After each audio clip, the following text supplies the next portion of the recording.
Ladies and gentlemen, Mr. Cropper here. Let's talk about patriotism and war. I want to counteract the idea that by attacking Iran, we will do the regime the favor of making the country support its regime. I've heard this from everybody, from Ted Koppel to P.J. O'Rourke. For some bizarre reason, he even says, let's not give them the one thing they don't have, which is support of their country. If we attack Iran, then the people will support their country. He says, let's not do that. I think this is a bizarre argument. I think it's lousy. I think it's contradicted by evidence from history. So that's what we're going to do right now, is bring some evidence from history that by attacking a country, you don't necessarily create any support for the government. This is from the First World War series. I'm pretty sure it's by the BBC. It certainly is done with people, the people have British accents. I'm pretty sure it's BBC. It's on Google Video. It's 10 videos long, about an hour each, 55 minutes each. And the first one I want to talk about is number 6 out of 10. At 16 minutes and 30 seconds in the video, a British general, his name's Glycon, is visiting the front lines, you know, the trench warfare in World War I. And he asked a soldier, have you gotten any shots off at the Germans?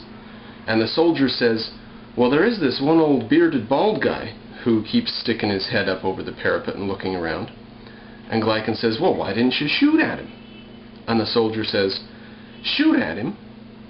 Why, Lord bless you, sir, he's never done me no harm.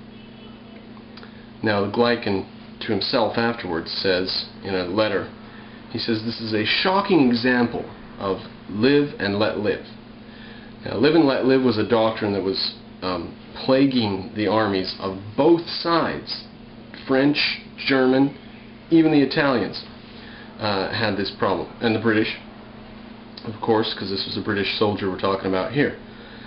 That if you didn't attack and hurt the enemy, and they didn't attack and hurt you, we could all just sort of get along in this.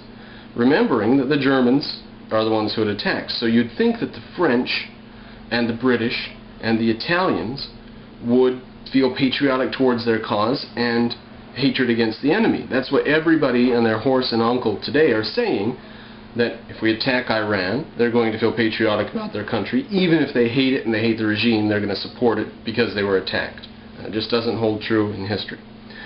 At 20 minutes and 15 seconds, a soldier comments on they can see the supply lines behind the enemy trenches. He says, quote, it would be child's play to shell the road behind the enemy's trenches, crowded as it was with ration wagons and water carts, into a blood-stained wilderness.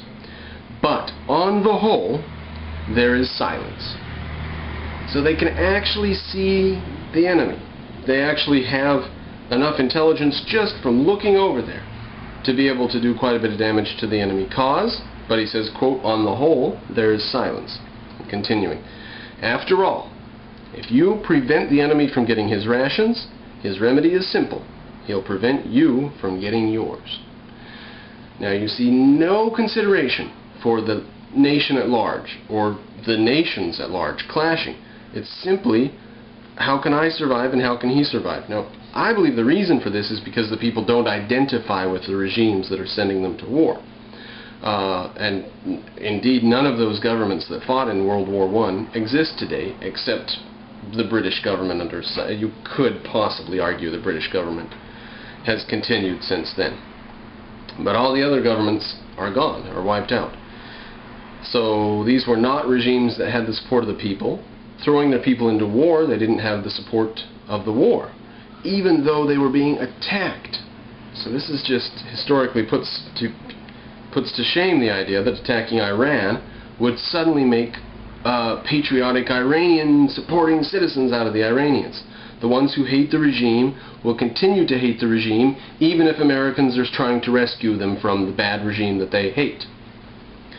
At 21 minutes precisely, in video 6 of 10, quote, we often see German cooking fires.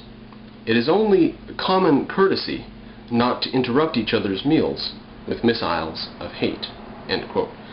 Now, I was told stories by a guy named Bud Nilsson, teacher in my 5th grade teacher. He said that all the lines were quiet and soldiers on both sides were watching each other, and one stupid soldier had to light his cigarette. He just had to. He couldn't go without that evil tobacco, so he lit up his cigarette.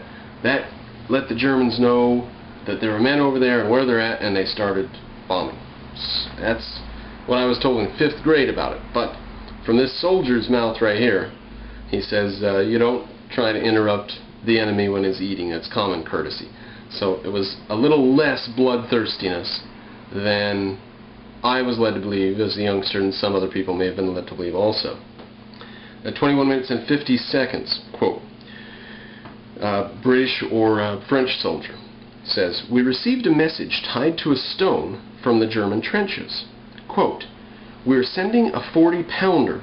We don't want to, but we have orders. We'll blow a whistle just before so you can take cover." A couple hours later, just when they said, they hear a whistle blow, a boom, 40-pounder arrives, all happens just as they said. That's treason, to send information to the enemy like that. But the German soldiers were doing it just as much as the French and British soldiers were doing it. They did not support their government just because their government had been attacked. 22 minutes and 25 seconds. This lieutenant or colonel or something is writing about snipers. He says, "A sniper is a very necessary person. He serves to remind us that we are at war." He reminds people that they are at war. They can forget that they are at war without the sniper. Quote, "Without them, both sides would be sitting on their parapets regarding each other with frank curiosity, and that would never do." Aha. So that's how bloodthirsty people can be gotten when you attack their country. If they don't support their regime, then they're not going to support their regime in wartime, when their lives are in mortal danger. Alright, so now from video number 8 of 10 in the First World War series. Russia, you may know, stopped fighting on the Eastern Front in 1917. The video starts talking about this immediately at 1 minute and 30 seconds into the video.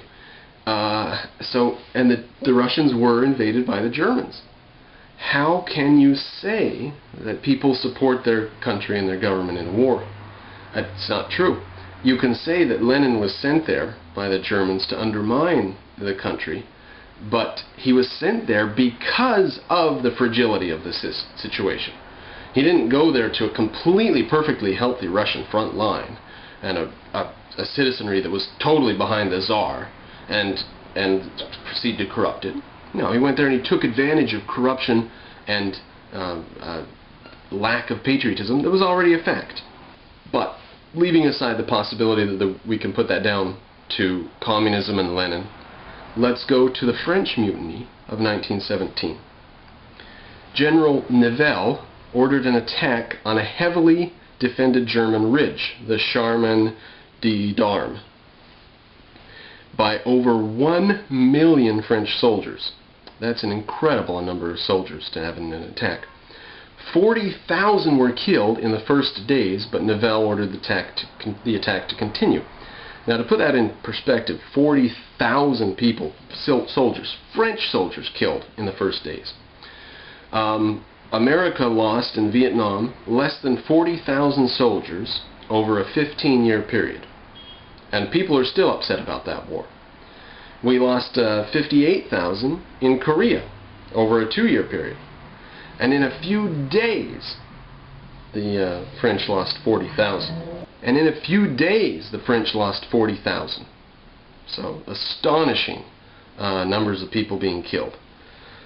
By May 5th, 150,000 French casualties had been suffered, and the men snapped. A soldier wrote this home to his wife. He says, "I'm one of the most persistent in spreading propaganda. I know I'm risking my hide,